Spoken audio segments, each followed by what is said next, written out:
یہ جو اس وقت فلسطین میں جدوجہد ہوئی ہے، اس میں میں سمجھتا ہوں کہ دو چیزیں بہت نمایاں ہیں۔ پہلی چیز ہے ان کا یقین،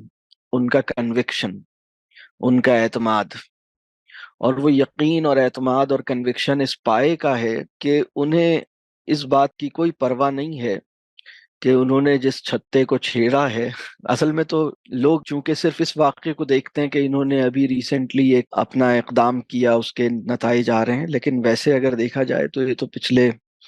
طویل عرصے سے یہ کشمکش اور حق و باطل کی جدوجہد تو چل ہی رہی ہے، اور اللہ تعالیٰ اس میں آسانی فرمائی، اب ایک نئے موڑ میں داخل ہوئی ہے۔ تو لیکن ان کا اعتماد، ان کا یقین، ان کا تیقن، یہ الحمدللہ محسوس ہوتا ہے کہ وہ اس کی اعلیٰ سطح پر ہیں۔ دوسری بات جو ہمیں محسوس ہوتی ہے وہ یہ ہے کہ ان کے اندر اتحاد بہت ہے، متحد ہیں۔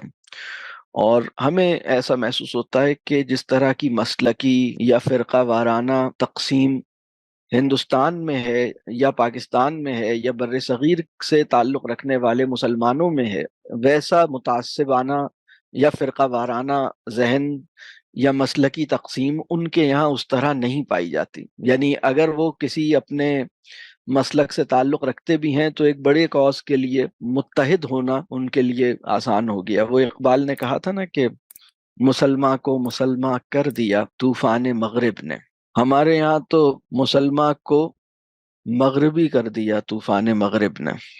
ہمارے یہاں صورتحال کچھ یوں ہے، مسلماں کو مغرب زدہ کر دیا طوفان مغرب نے، یہ ہماری صورتحال ہے۔ لیکن اقبال زندہ قوموں کا یہ شعار بتاتے ہیں کہ مسلماں کو مسلماں کر دیا طوفان مغرب نے، یعنی وہ اسلام سے دور تھے، لیکن جب ایک دوسری تہذیب نے ان پر اٹیک کیا تو انہیں وہ جاگ گئے اور پھر وہ دوبارہ متحد ہو گئے اور اپنی چیزوں میں انہوں نے اپنی اصلاح کی۔ تو وہ ہمیں محسوس ہوتا ہے اب جیسے لوگ اس بات پر حیران بھی ہیں کہ بھئی مسلم دنیا میں دو بڑے مسلمانوں کی ایک تقسیم اس طرح ہوئی بھی ہے کہ بھئی وہ اہل تشیع اور اہل سنت کے درمیان، یا سنی اور شیعہ کی ایک تقسیم ہے، لیکن وہ وہاں پر ایسا محسوس ہوتا ہے کہ وہ انہوں نے ایک دوسرے کو تھاما ہے، ایک دوسرے کے ساتھ تعاون کیا ہے، ایک دوسرے کو، بہرحال ایسا محسوس ہوتا ہے۔ واللہ عالم، اللہ تعالیٰ اس میں جو بھی ہے خیر پیدا کرے اور اس میں ان کی مدد فرمائے۔